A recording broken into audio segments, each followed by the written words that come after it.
अस्सलाम वालेकुम गाइस। उम्मीद करता हूँ आप लोग पाकिस्तान में, इंडिया में, दुनिया में जहाँ भी मौजूद हैं, खैरियत से हैं, आफ़ियत से हैं और सलामत हैं।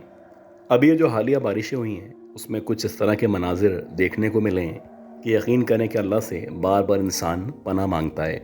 अल्लाह ताला इस तरह के हादसात से, तमाम कुदरती और हर किस्म की बलाओं से हम सबको, तमाम मुसलमानों, तमाम लोगों को महफूज़ रखे और हम सब के तमाम कामों में आसानियाँ फ़रमाएँ। ये जो बारिशें थीं, क्योंकि मैं कराची के अंदर मौजूद हूँ, इन बारिशों के बाद कराची का भी बहुत बुरा हाल है। एक तो लाइट का सबसे बड़ा इशू है, उसके बाद ये जो पानी है, ये जगह जगह जमा रहता है, जिसकी वजह से बहुत ज़्यादा गंदगी हुआ करती है। खैर, इससे पहले हम आज की पहली कहानी की तरफ बढ़ें। अगर आप में से किसी ने भी इस ऑडियो को, इस वीडियो को लाइक नहीं किया तो लाइक कर दें, और अगर हो सके तो एटलीस्ट अपने एक जानने वाले में मेरे इस चैनल को इंट्रोड्यूस करवाएं। गाइस, मैं आप लोगों के साथ वक्तन फ़वक्तन पहाड़ों के बारे में, चोटियों के बारे में, खेत खलियान के बारे में किस्से कहानियाँ शेयर किया करता हूँ। बहुत सारे लोग इस तरह के हैं जो मुझे सपोर्ट किया करते हैं, बल्कि आप कह सकते हैं कि 95% लोग सपोर्ट किया करते हैं। लेकिन कुछ ना कुछ लोग इस तरह के ज़रूर मौजूद हैं जो हमेशा नेगेटिव कमेंट्स या बुरे रिमार्क्स दिया करते हैं। तो उनका भी शुक्रिया कि वो अपना टाइम निकाल के मेरे इस चैनल पे आते हैं और अपने नेगेटिव कमेंट को मेरे चैनल की ज़ीनत बनाया करते हैं। इसी तरह जुड़े रहें, अच्छा बुरा जो भी आपको कमेंट करना है कमेंट करते रहें, और दुआ करें कि अल्लाह ताला हम सबको कामयाबी और हम सब के लिए आसानियाँ नसीब फरमाए। ये कहानी हमारे एक रेगुलर लिसनर हैं, एक सब्सक्राइबर हैं, उनकी कहानी है, और ये कहानी उन्होंने शेयर की थी। ये एक ऐसा गांव था जो कि पहाड़ों के दरमियान मौजूद था। अब क्योंकि ये पहाड़ों के दरमियान मौजूद था, तो यहाँ पे जो टेम्परेचर है वो नॉर्मली बहुत ज़्यादा ठंडा हुआ करता है या लो हुआ करता है।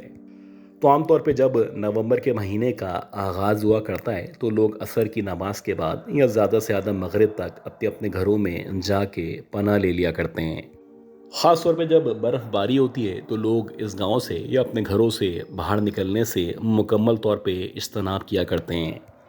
खैर, ऐसी एक सर्द रात थी जब बर्फ़बारी तो नहीं हो रही थी, लेकिन शदीद सर्दी हो रही थी, और इनके गांव का एक नौजवान रात को बाहर निकला हुआ था या किसी भी काम से उसको कहीं जाना पड़ा था। इत्तफाक से जब ये वापस आया या वापस अपने गांव के करीब पहुंचा, तो इतनी रात हो चुकी थी कि सारे के सारे गांव वाले ना सिर्फ सो चुके थे, बल्कि ऐसा लग रहा था कि मुकम्मल तौर पे ये जो गांव है ये खामोशी के अंदर डूब चुका है। वैसे जो लोग गांव में, देहातों में या इस तरह के पहाड़ी इलाकों में रहा करते हैं, तो अक्सर ऐसा होता है कि इन गांव के दरमियान या इनके बिल्कुल आखिर की तरफ कोई ना कोई छोटा मोटा कब्रिस्तान ज़रूर हुआ करता है। वैसे ही कुछ इनके साथ भी था। जहाँ पे इनका गांव मौजूद था, उस गांव से तकरीबन 20 या 25 मिनट के पैदल के रास्ते पे एक कब्रिस्तान मौजूद था, और 90% इनके गांव के लोग जब वफात पा जाते तो उनकी तदफीन यहाँ पे की जाती थी। कभी कभी ऐसा भी होता था कि किसी दूसरे गांव से या किसी और जगह से किसी की बॉडी को लाके यहाँ पे दफनाया जाता था। खैर, ये नौजवान बताता है कि जब मैं वापस आ रहा था तो रात के तकरीबन 11 साढ़े 11 बजे का टाइम था, और मैं इत्तफाक से कब्रिस्तान का जो सामने वाला रास्ता है वहाँ से गुजर रहा था। अब जब आप कब्रिस्तान के सामने से वैसे भी गुजर रहे होते हैं, तो कुछ अजीब सी वाइब्स हैं जो आपके ऊपर तारी हो जाती हैं, और आप कोशिश करते हैं कि आपको कब्रिस्तान की तरफ या उस एरिया में ना देखना पड़े। लेकिन अगर आपको वहाँ से आवाज़ें आएँ, किसी के हंसने की या किसी के रोने की आवाज़ों के साथ साथ आपको महसूस हो जैसे कोई आपके साथ साथ उस कब्रिस्तान में चल रहा है, या फिर जैसे जैसे आप चल रहे हैं आपकी ही रफ्तार से कोई हवा में उड़ता हुआ आपको महसूस हो रहा है, तो यकीनन आप ना चाहते हुए भी एक आध दफ़ा वहाँ पे देख लिया करते हैं। ये नौजवान बताते हैं कि पहले मुझे किसी के रोने की आवाज़ें आना शुरू हुई।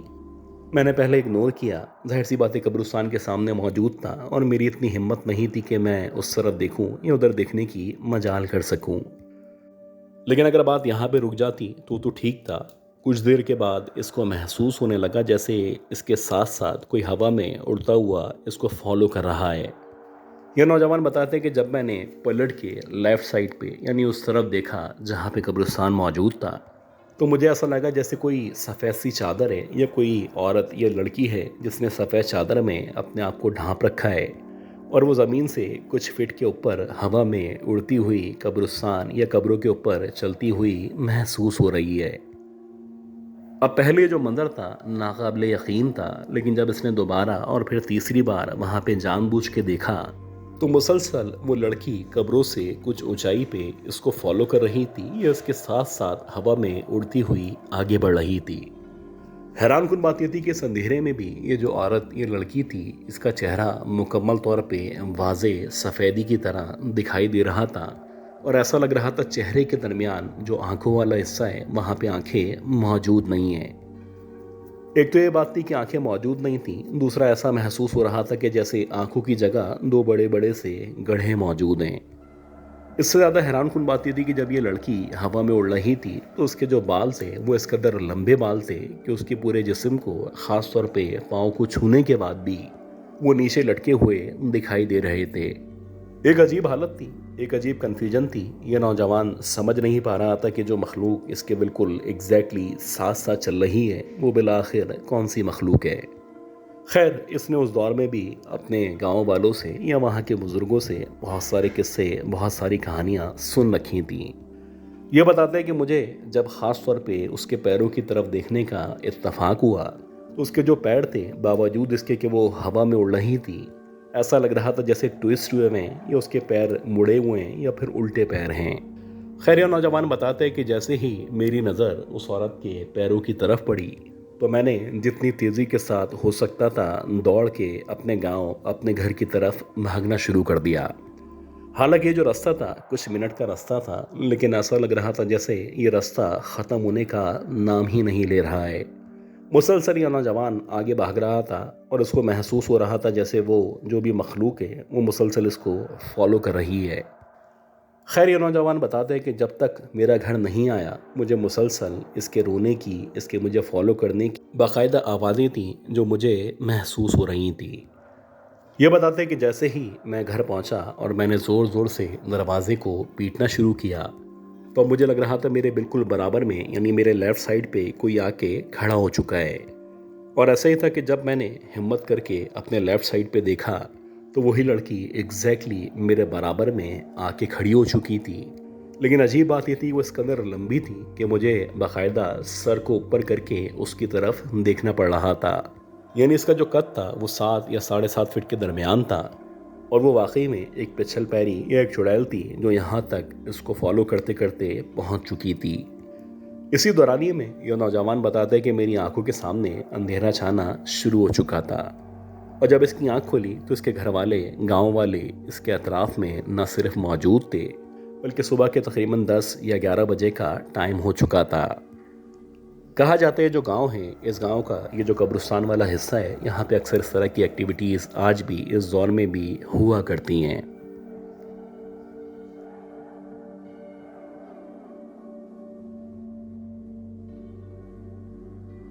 इसी तरह का गाइस एक किस्सा है और ये जो किस्सा है इसका ताल्लुक भी इंडिया से है। मैं कुछ वजूहात की बिना पे उस एरिया का या उन साहब का नाम नहीं लेना चाहता। कहा जाता है कि इंडिया का एक बहुत बड़ा शहर है, उसके अंदर एक पोश एरिया है, यानी कि वहाँ पे ज़्यादातर अमीर व कबीर लोग रहा करते हैं। तो उस एरिया में एक इस तरह का केस हुआ था जो कि ना सिर्फ बहुत ही ख़तरनाक केस था बल्कि इस केस के होने के बाद पूरा का पूरा इंडिया एक तरह से हिल के रह गया था। हुआ कुछ इस तरह से कि एक पोश एरिया के अंदर एक साहब रहा करते थे जो कि ना सिर्फ शरीफ थे बल्कि उनकी शराफत के या उनकी सखावत के जो भी किस्से थे वो ज़बान ज़द-ए-आम थे। हर शख्स उनकी तारीफ़ किया करता था और जो भी मोहल्ले वाले थे सब उनको अच्छा जाना करते थे। लेकिन इत्तफाक से वहाँ का जो वॉचमैन था वो काफ़ी अरसे से कुछ इस तरह की चीज़ों को नोट कर रहा था जो उसकी समझ से बाला तर थीं। उसका कहना था कि अक्सर रात के औकात में मुझे ऐसा लगता है कि ये जो साहब हैं ये कुछ अजीब तरह की हरकतें किया करते हैं। यानी कि जब तक मैं वहाँ पे यानी इनके घर के सामने बैठा रहता हूँ तो ये मुसलसल हर थोड़ी देर के बाद अपनी खिड़की से या अपनी गैलरी से मेरी तरफ देखते हैं जैसे कि शायद उनको मुझसे कोई काम हो। लेकिन जैसे ही मैं उनसे पूछता हूँ तो बजाय इसके मुझे कोई काम बताते वो कहते हैं कि मैं वैसे ही यहाँ पे खड़ा हुआ हूँ। ऐसी ही एक रात थी, रात के तकरीबन 1 या 1:30 बजे का टाइम था और हल्की हल्की सी सर्दियाँ हो रही थी। मैंने देखा कि ये जो साहब हैं बड़ी बेचैनी के आलम में मुसलसल कभी एक तरफ कभी दूसरी तरफ वॉक करते चले जा रहे हैं और समझ ही नहीं आ रहा कि किस किस्म की परेशानी है जो इनके साथ मौजूद है। खैर, आज मैं डिसाइड कर चुका था कि इनका जो भी मसला है या तो मैं जान के दम लूँगा या कम से कम इनसे उगलवाऊँगा कि किस किस्म की परेशानी का शिकार हैं। गार्ड बताते हैं कि जब मैंने उनको बेचैनी की आलम में बार बार मेरी तरफ देखते हुए देखा तो मैंने सोचा कि मैं कुछ देर के लिए यहाँ से खड़ा होता हूँ और पीछे की तरफ चला जाता हूँ। जब मैं पीछे की तरफ जाऊँगा तो कॉर्नर की तरफ से इनको मुसलसल ऑब्जर्व करूँगा कि मेरे जाने के बाद या मेरे यहाँ से हटने के बाद वो किस तरह की एक्टिविटी किया करते हैं।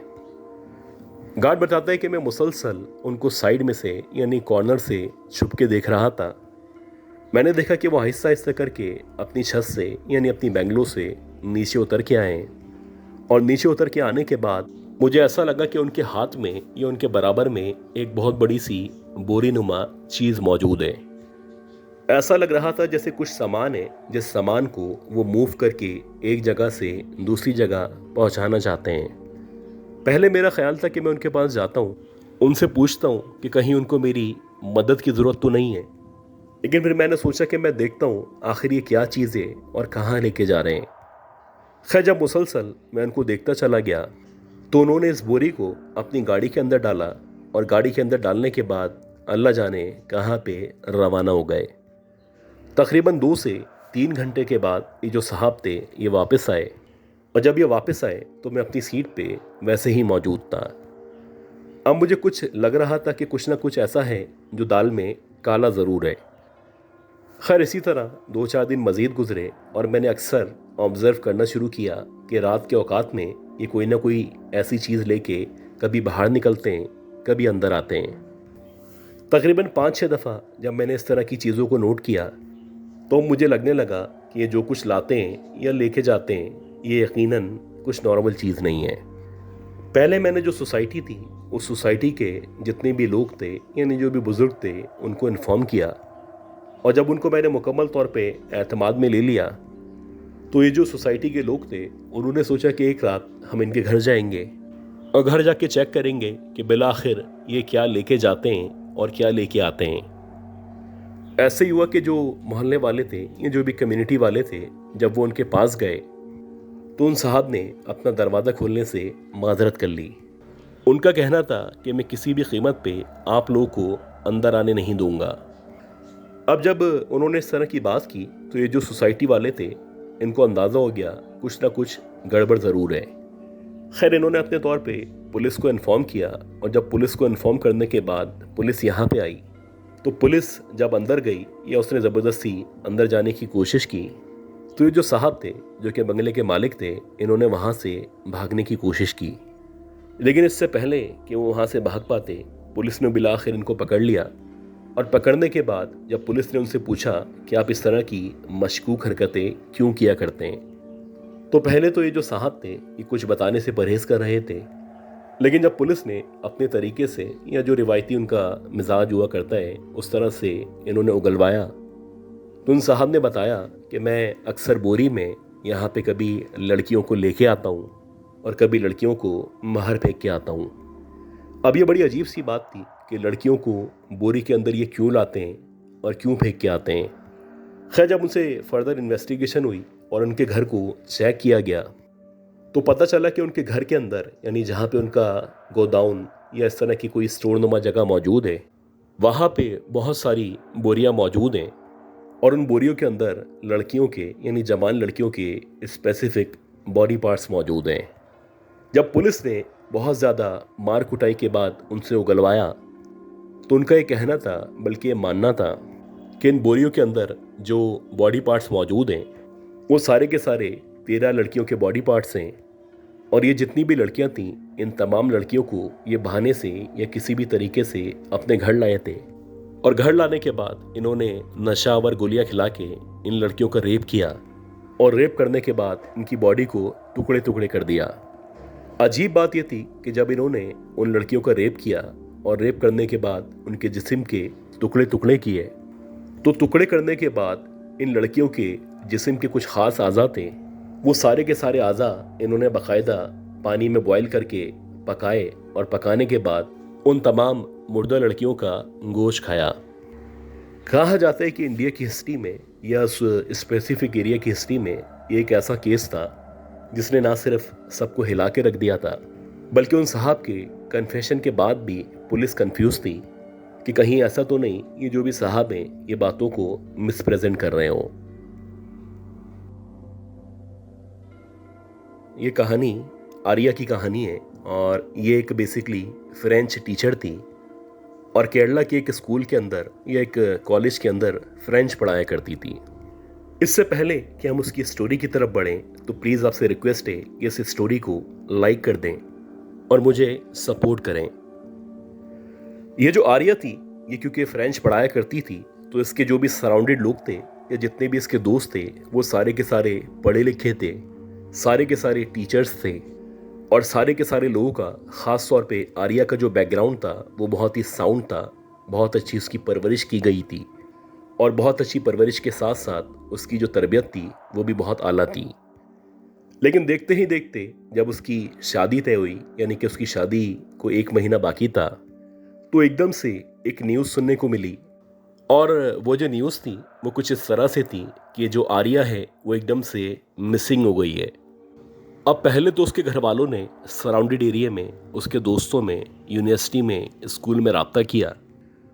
इनका ख्याल था कि शायद इनमें से किसी के साथ मौजूद होगी, लेकिन जैसे जैसे 1 दिन गुजरा, 2 दिन गुजरे और फिर 3 दिन गुजर गए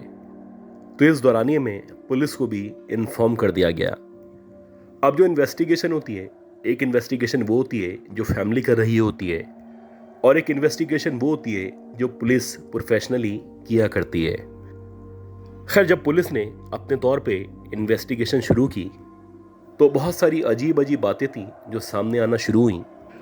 और उसके सेल फोन के मुताबिक, यानी उसकी लोकेशन के मुताबिक, ये जो लड़की है ये केरला से आसाम के लिए ट्रैवल कर चुकी थी।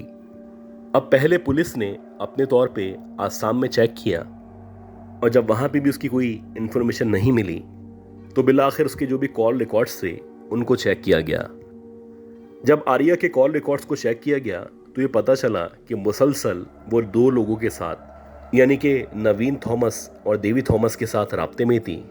और कहा जाता था कि ये दोनों भी टीचर हैं और जर्मन पढ़ाया करते हैं। ख़ास तौर पे जो नवीन की बीवी थी, यानी कि देवी थॉमस, वो एक स्कूल के अंदर या फिर कॉलेज के अंदर जर्मन की टीचर थी। अब आहिस्ता आहिस्ता करके जब क्लू से क्लू मिला और तीनों की इन्फॉर्मेशन को गैदर किया गया, तीनों के जो भी कॉल रिकॉर्ड्स थे या जो भी इन्फॉर्मेशन थी उनको चेक किया गया,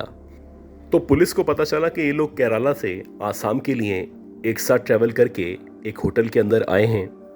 और ये लोग आसाम के अंदर जिस जगह पे आए हैं उसको ज़ीरो टाउन कहा जाता है और जिस होटल के अंदर इन लोगों ने क़याम किया है उसका नाम होटल ब्लू पाइन है। खैर, जब पुलिस ने उस होटल के अंदर राब्ता किया तो उस होटल के अंदर राब्ता करने पे पता चला कि जैसे कि आम तौर पे लोग टूर करने के लिए, घूमने फिरने के लिए अच्छे अच्छे एरियाज़ का या फिर अच्छे अच्छे मकामात का रुख किया करते हैं, वैसे ही ये तीनों यहाँ पे रुकने और घूमने के लिए आए थे। खैर, जब फर्दर इन्वेस्टिगेशन की गई तो पता चला कि ये लोग, अक्सर ऐसा होता था कि रात के औकात में होटल में सोया करते थे और पूरे पूरे दिन के लिए होटल से गायब रहा करते थे। और अगर आप इस तरह की एक्टिविटी को देखें तो आमतौर पे जब आप कहीं घूमने जाते हैं तो आप पूरे दिन घूमा करते हैं और वैसे ही रात में सोने के लिए होटल जाया करते हैं। अजीब बात ये थी कि इन तीनों लोगों ने होटल में रुकने के लिए एक रूम को ही बुक करवाया था और एक ऐसा रूम था जिसके अंदर 2 बेड्स मौजूद थे। अब एक तरफ एक मियाँ बीवी और एक तरफ एक कमारी लड़की, इन तीनों का एक ही होटल में एक ही रूम के अंदर रुकना ये बड़ी अजीब सी बात थी। खैर, होटल मैनेजमेंट और पुलिस के मुताबिक इन लोगों ने 28 से 31 मार्च तक उस होटल के अंदर स्टे किया था और 31 मार्च के बाद यानी 1 और 2 अप्रैल को ये मुकम्मल तौर पे रूम के अंदर मौजूद रहे थे। हालांकि जो रूम क्लीनिंग वाले होते हैं जब वो भी अंदर गए, यानी उन्होंने नॉक किया, तो किसी ने भी अंदर से दरवाज़ा नहीं खोला। अब सबका ख्याल था कि हो सकता है ये लोग थके हुए हैं इसीलिए सो रहे होंगे।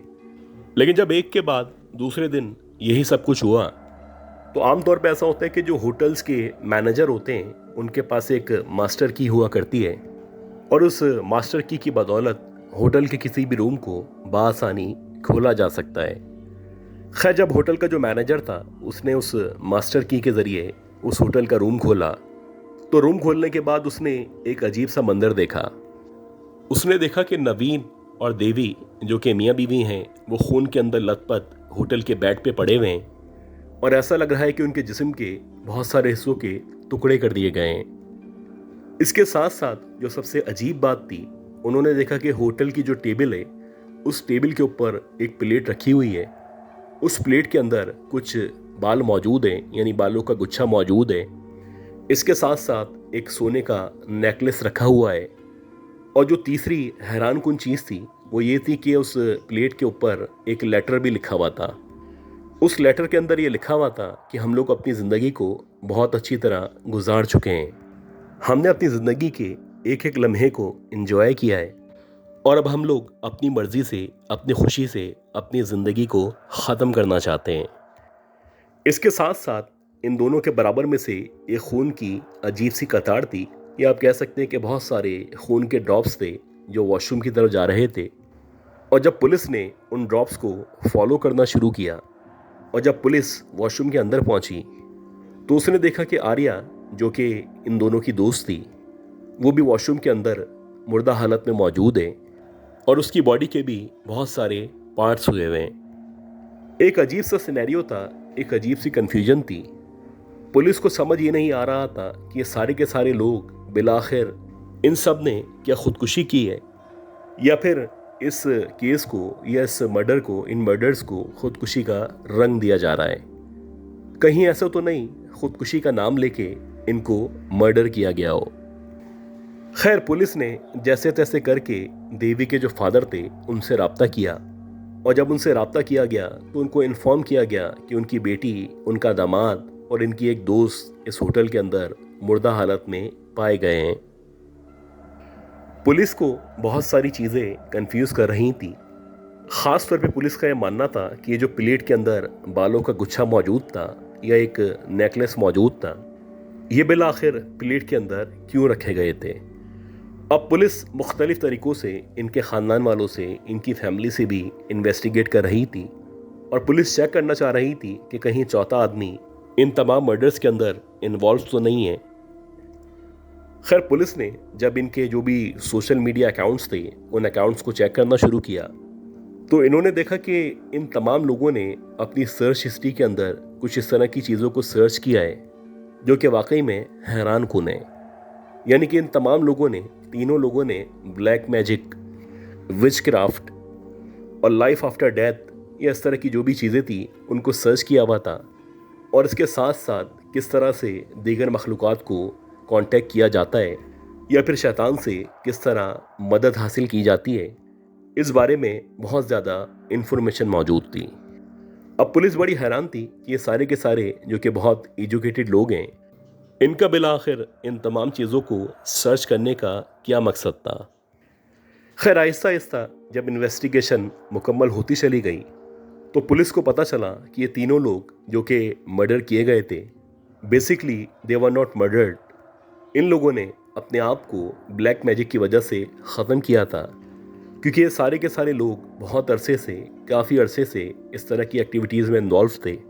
और मुसलसल इस तरह की एक्टिविटीज़ या ब्लैक मैजिक में बहुत ज़्यादा सर्च करने की वजह से या इसके ऊपर अमल करने की वजह से इनका जो जहनी तवाज़ुन था वह आहिस्ता आहिस्ता करके ख़राब होना शुरू हो चुका था। पुलिस का ये भी कहना था कि हो सकता है इन तीनों लोगों ने पिछले कुछ सालों में इस तरह की जो एक्टिविटीज़ हैं वो परफॉर्म भी की हों। खैर, अगर आप आसाम की या फिर आप स्पेसिफिकली केरला की बात करें तो इंडिया के अंदर जो नेशनल क्राइम रिकॉर्ड्स हैं उसके मुताबिक पिछले कुछ अरसे में केरला के अंदर, ख़ास तौर पे आसाम के अंदर इस तरह की जो एक्टिविटीज़ हैं उनमें ना सिर्फ इजाफा हुआ है बल्कि 2021 के अंदर या उससे कुछ पहले काफ़ी सारे इस तरह के केसेस रिपोर्ट हुए हैं। ज़्यादातर जो इन एरियाज़, इन सिटीज़ के लोग हैं वो इस तरह की एक्टिविटीज़ में इन्वॉल्व हुआ करते हैं। हालांकि वो बहुत ज़्यादा एजुकेटेड होते हैं, बहुत ज़्यादा समझ बूझ उनके अंदर मौजूद होती है और साथ साथ ये भी कहा जाता है, बल्कि ये फैक्ट्स के अंदर मौजूद है कि तकरीबन 65 लोगों को विश क्राफ्ट की वजह से या ब्लैक मैजिक की वजह से मर्डर किया गया है। कुछ लोग इसको ह्यूमन सेक्रीफाइस का नाम भी देते हैं, यानी कि इंसानों की बलि दी जाती है और इंसानों की बलि देने के बाद शैतान से बहुत सारे काम करवाए जाते हैं। ये बड़ी अजीब अजीब सी बातें हैं जो कि एजुकेटेड लोगों ने की हैं या फिर पढ़े लिखे तबके ने इस तरह की चीज़ों को अपनाया है। इसीलिए लोग कहा करते हैं कि जब भी आप अपने बच्चों को तालीम दें तो तालीम के साथ साथ उनकी बहुत अच्छी तरबियत भी करें। और बात यहाँ पे ख़त्म नहीं हुआ करती। जब आप अपने बच्चों को तालीम के साथ साथ तरबियत देते हैं तो उसके बावजूद भी आपको अपने बच्चे पे चेक एंड बैलेंस रखना होता है।